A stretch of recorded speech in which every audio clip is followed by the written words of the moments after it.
बेकत कइल जाई छठिया जाती तयसो दुनु बेकत कइल जाई छठिया जाती।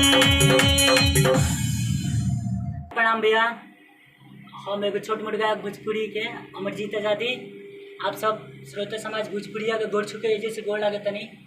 हमार बहुत अच्छा ये एगो छठ के गीत रिकॉर्डिंग भइल बा माँ अम्बे रिकॉर्डिंग स्टूडियो सातवार, जेकर मालिक हमार बड़ भाई अजीत यादव जी बड़न और बहुत सुंदर भोजपुरी के गायक हमार बड़ भाई मिठाईलाल प्रेमी जी बड़न।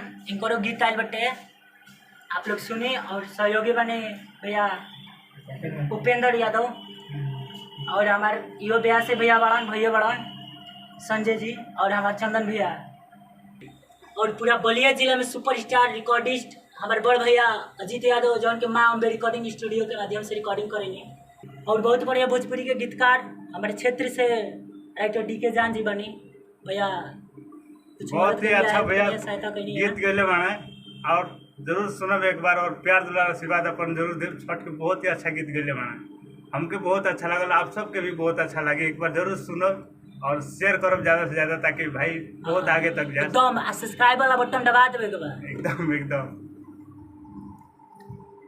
मिठाईलाल जी कुछ कहीं हम यह कहब भैया जन की इनकर गायकी भी बहुत ही सुरीला बा और आप सबके दुलार प्यार के जरूरी बा और हम यह चाहब कि हमार जितना भी चाहता बानी भैया के दुलार प्यार दी और हमार जौन हार्दिक अभिनंदन बहन करे।